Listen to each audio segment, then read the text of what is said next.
আল্লাহকে যদি খুশি করতে চান, আর যদি মৃত্যুর পরে চির শান্তির জায়গা যদি জান্নাতে যেতে চান, তাহলে দুনিয়ার সমস্ত খারাপ কাজ থেকে আপনাকে হেফাজত থাকতে হবে।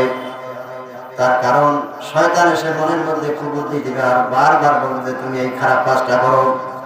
খারাপ কাজ বলতে তুমি জিনা করো, ব্যভিচার করো, মিথ্যা কথা বলো, বেপরদায় চলো, মানুষের সাথে অন্যায় বিচার করো, নানান ধরনের খারাপ কাজ সংগঠিত করার জন্য শয়তান সর্বদা আপনাকে আমাকে চেষ্টা তার অব্যাহত চালাতেই থাকবে।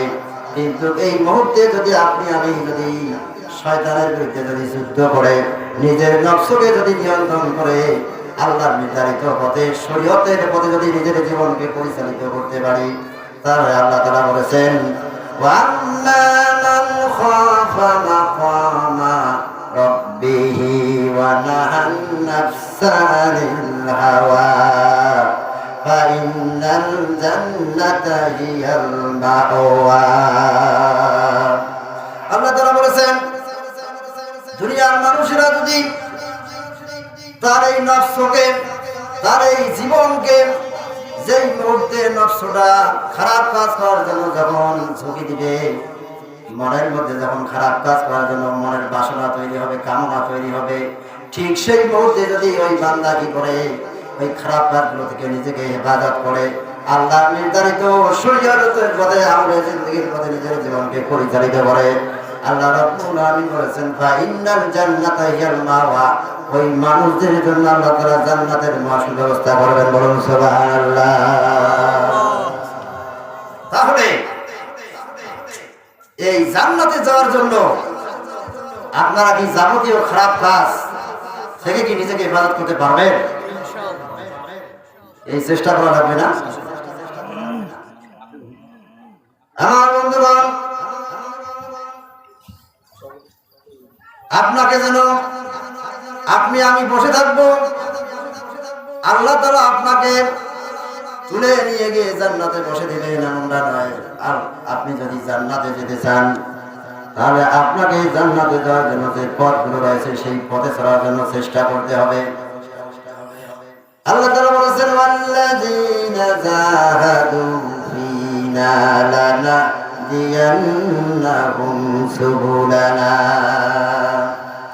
আল্লাহ তাআলা বলেছেন যারা আমার পথে চলার জন্য চেষ্টা করবে, মুজাহাদা করবে, আমি আল্লাহ রাব্বুল আলামিন ওই বান্দাকে, ওই বান্দা যদি এক হাত অগ্রসর হয়, আমি আল্লাহ তাআলা তাকে হিদায়াতের পথে দুই হাত অগ্রসর করে দেব। বলুন সুবহানাল্লাহ। তাহলে হাত পা গোটো করে রাখে, হাত পা আপনি সুন্দর জীবন চলাফেরা করতেছেন, আল্লাহর পথে নিজের জীবনকে পরিচালিত করার চেষ্টা করবেন না, আর আল্লাহ আপনাকে তুলে নিয়ে গিয়ে জান্নাতে দিবে, এই সুযোগ কিন্তু হবে। জান্নাতে যেতে গেলে হয় অবশ্যই জান্নাতে যাওয়ার উপযোগী আমল করতে হবে। তার মানে আমলের পাল্লা, নেকির পাল্লা ভারী করতে হবে, পাপের পাল্লা কিন্তু এই দুনিয়ার মধ্যে হালকা করতে হবে। এখন আপনি যদি চক্ষু বন্ধ করেন, আপনি আমি যদি চক্ষু বন্ধ করি, তাহলে এখন এই বুঝতে পারবো এই জীবনে কত ভালো কাজ করেছি আর কত খারাপ কাজ করেছি, আর এই মুহূর্তে আমি জান্নাতে যাওয়ার উপযুক্ত না জাহান্নামে যাওয়ার উপযুক্ত, নিজের হিসাব মিলাই করতে পারবো। কি বোঝা যাবে না?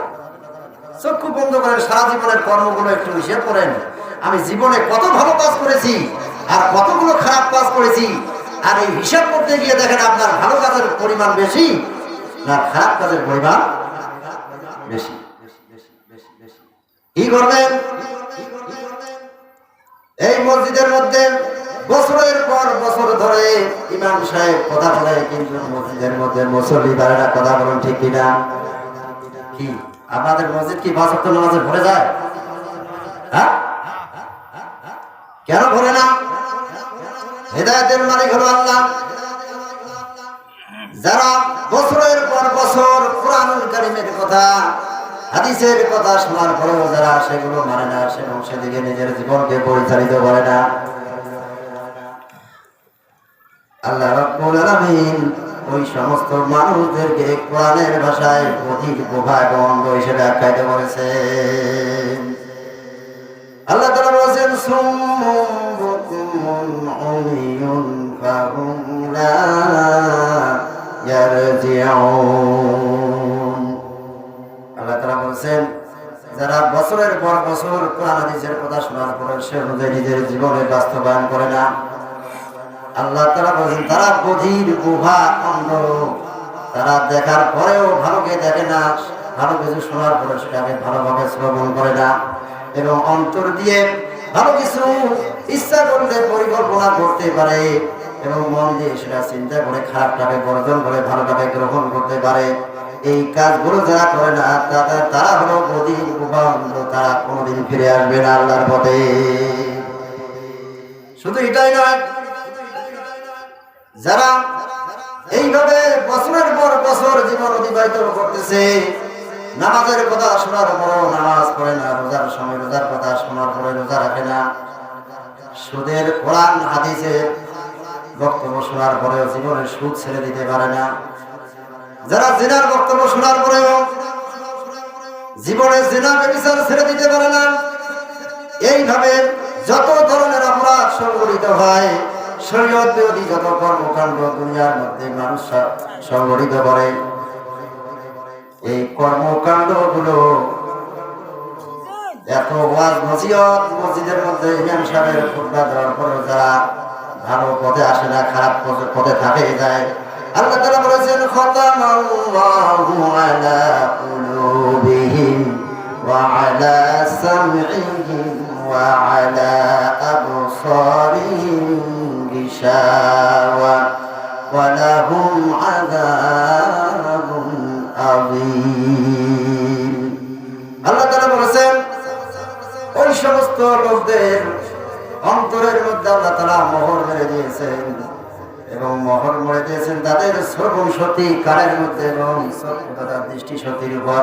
আল্লাহ তাআলা তারা খারাপ কাজ করতে করতে তাদের কলবটা এমন খারাপ হয়ে গিয়েছে, শ্রবণ শক্তি এমন অবস্থা হয়ে গিয়েছে, এবং চক্ষুর দৃষ্টি শক্তি এমন হয়ে গিয়েছে, এবং আল্লাহ তাআলা তাদেরকে খারাপ কাজ তাদের জীবনে বাস্তবায়ন করার কারণে বছরের পর বছর খারাপ কাজ করতে করতে তাদের এই শ্রবণ শক্তি এবং দৃষ্টি শক্তি অন্তরের মধ্যে মোহর মেরে দিয়েছেন।